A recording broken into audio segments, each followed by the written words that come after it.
नमस्कार। Update news 24x7 में जमशेदपुर की खबरों के साथ आप सभी का स्वागत है। भुइयाडीह के 150 घरों को तोड़ने के मामले को लेकर आप पार्टी ने विधानसभा और मंत्रिमंडल तक इस लड़ाई को छेड़ने का आह्वान कर दिया है।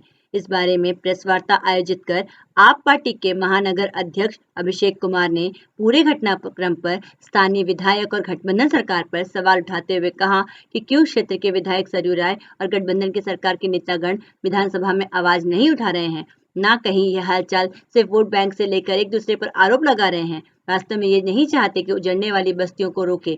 उन्हें यह भी कहा कि एनजीटी को जिन्हें नोटिस दिया है उसे अंचल अधिकारी के द्वारा घरों तक पहुंचाया है, जबकि एनजीटी की नोटिस में बस्तियों का जिक्र नहीं है। बावजूद 150 घरों के मालिकों तक यह नोटिस थमाया गया। सरकार ने शामिल नेतागण विधानसभा में बात उठाकर एनजीटी पर दबाव बना सकते हैं और नोटिस के खिलाफ स्टे लगाकर उन घरों को टूटने से बचाया जा सकता है, लेकिन ऐसा कुछ भी मंशा इनकी नहीं है। उन्होंने उन परिवार के समर्थन में कहा कि आप पार्टी ने एनजीटी की बैठक में शामिल होकर इस पर विचार करने का आग्रह किया। बावजूद अगर 150 घर टूटते हैं तो उन परिवारों के लिए आत्महत्या ऐसे कार्य होगा जो आम पार्टी हरगिज नहीं होने देगी। आइए जानते हैं इस संदर्भ में आप पार्टी के महानगर अध्यक्ष अभिषेक कुमार से और अधिक विस्तार से। ये प्रेस कॉन्फ्रेंस का मुख्य मुद्दा क्या है? सबसे पहले तो प्रेस बंधुओं को नमस्कार, जोहार। एनजीटी के द्वारा अंचल कार्यालय से होते हुए जो 150 घरों को नोटिस मिला था, उन 150 घरों के लिए आम आदमी पार्टी शुरू से उनके साथ में खड़ी हुई है। इंदिरा नगर के, छाया नगर के जितने भी लोग हैं, उन लोगों को लेकर के हम लोगों ने उपायुक्त कार्यालय में 2 बार हमने प्रदर्शन किया है। साथ ही साथ हमने मांग पत्र सौंपा था और हमारी पार्टी पहली पार्टी है जो एनजीटी फर्स्ट टाइम में जाकर और जो केस का ऑर्डर शीट था, हमने ऑर्डर शीट निकाल करके लोगों के साथ साझा किया था। जो भी इस केस से रिलेटेड जो भी लोग हैं, उनका ग्रुप बना हुआ है, सभी के साथ हमने साझा किया था। साथ ही साथ में आम आदमी पार्टी जो 23 तारीख की हियरिंग थी, उनके तो इंदिरा नगर, छाया नगर के लोगों के साथ में हम हियरिंग में भी वहाँ पे मौजूद थे और अपनी मांगों को भी रखा। तो हमारी मांग है सरकार से,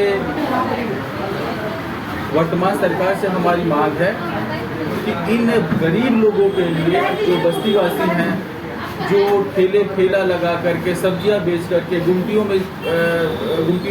में काम करके छोटा एक पैसा को जोड़ करके इन्होंने छोटा सा अपना आशियाना बनाया है। अगर उनका घर टूटता है तो घर टूटना उनके लिए सुसाइड करने के बराबर होगा। तो वर्तमान सरकार से हमारी ये मांग है कि इन बस्तियों की तरफ से वो मांग को एनजीटी की तरफ रखें और इन सारे बस्तियों को घर बचाने के लिए हम जो भी हमारा कोशिश है, हम कोशिश करें। हमारी पार्टी शुरू से इंदिरा नगर, छाया नगर, बाबूडी, जितने भी जो बस्तीवासी जहाँ पे लोगों को नोटिस मिला है, सभी के साथ में, सभी लोगों के साथ में हम शुरू से खड़े हैं और हमारी लड़ाई तब तक जारी रहेगी जब तक कि इन नोटिस को वापस नहीं लिया जाता है और जो केस है चल रहा है उस केस पे ये स्टे नहीं लगाई जाती है। साथ ही साथ में जो जितने भी जमशेदपुर के अंदर में पार्टियां हैं और पार्टियों के प्रतिनिधि हैं, जो एक दूसरे पे ब्लेम करते हैं, एक दूसरे पे आरोप लगा रहे हैं कि उसने गलती करा, उसने गलती करा, ये आपकी गलती की वजह से इन्हें नोटिस मिला है, हमारी गलती नहीं है, हमने कुछ नहीं किया है। तो एक दूसरे को ब्लेम कर रहे हैं, एक दूसरे पे आरोप लगा रहे हैं। तो आरोप लगाने के बजाय एक हमारे विधायक हैं, वर्तमान में पूर्वी के विधायक हैं सरयू राय जी, ये बात को विधानसभा में उन्हें उठाना चाहिए था। प्रेस के सामने आकर के बयानबाजी करके क्या मिलेगा? लोगों तक बात पहुंचेगी कि हाँ हम ठीक है, हम काम कर रहे हैं, लेकिन एक्चुअल में उनको अधिकार है विधानसभा में बैठने का, विधानसभा में आवाज उठाने का। तो ये बस्ती के साइड से वहाँ पे आवाज उठाते, इनकी मांगों को रखते। और जो डॉक्टर अजय कुमार हैं, जिनका वर्तमान में झारखंड में सरकार है, इनकी पार्टी का सरकार है, तो इनके कई मंत्री हैं जो विधानसभा में बैठते हैं, तो इन्हें अप्रोच करके उन मंत्रियों के द्वारा विधानसभा में बात उठाना चाहिए था। और सरकार एनजीटी के पास बात रखती तो कहीं ना कहीं इसका निष्कर्ष निकलता। जो मुद्दा खींचते चला आ रहा है, बढ़ते ही चला आ रहा है। 23 तारीख को 23 अगस्त को जो एनजीटी में सुनवाई था, वहाँ पे सिर्फ आम आदमी पार्टी मौजूद थी। जो बस्तीवासी थे इनके साथ में आम आदमी पार्टी मौजूद थी, बाकी कोई भी पार्टी का प्रतिनिधि वहाँ मौजूद नहीं था। तो मेरा बस एक ही कहना है कि जितनी भी पार्टियां हैं जो इनके लिए दिखा रही है कि हम काम कर रहे हैं, हम तो सामने आकर के काम करें, धरातल पे उतर के काम करें, एक्चुअल इन लोगों के लिए सच में जो एक्चुअल लड़ाई है वो लड़ाई लड़े, विधानसभा में बात उठाई जाए और सरकार के द्वारा एनजीटी तक बात पहुंचाई जाए और कहीं न कहीं घरों को बचाया जाए। आपको जो नोटिस आपका हाथ लगा है उसमें क्या बस्ती का नाम अंकित है? बस्ती का नाम अंकित नहीं है, पर घर का नाम, प्लॉट का नाम अंकित है। जो घर का व्यक्ति है उसका नाम अंकित है। तो ये जो अंकित है एनजीटी के द्वारा है या जिला जो विभाग है उसके द्वारा? एनजीटी के द्वारा आदेश आया अंचल कार्यालय में और अंचल कार्यालय ने नोटिस बना करके भेजा है।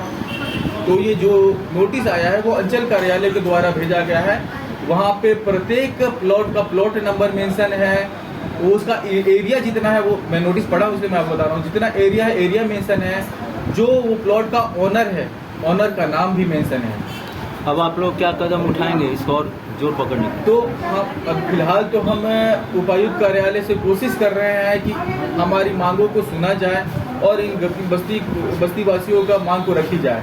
अगर ऐसा नहीं होता है तो हम रांची जाएंगे, विधानसभा में अपनी बातों को रखने की कोशिश करेंगे, मंत्रिमंडल के सामने में रखने की कोशिश करेंगे और तब तक हमारी लड़ाई जारी रहेगी जब तक हमारी बस्तीवासियों के घरों पे जो नोटिस है उस पर स्टे ना लगे। सर, और अपना नाम और पद बताइए। और किन किन मुद्दों पर जमशेदपुर की खबरों के साथ बने रहने के लिए हमारे चैनल अपडेट न्यूज़ 24x7 को सब्सक्राइब और लाइक करना ना भूलें। धन्यवाद।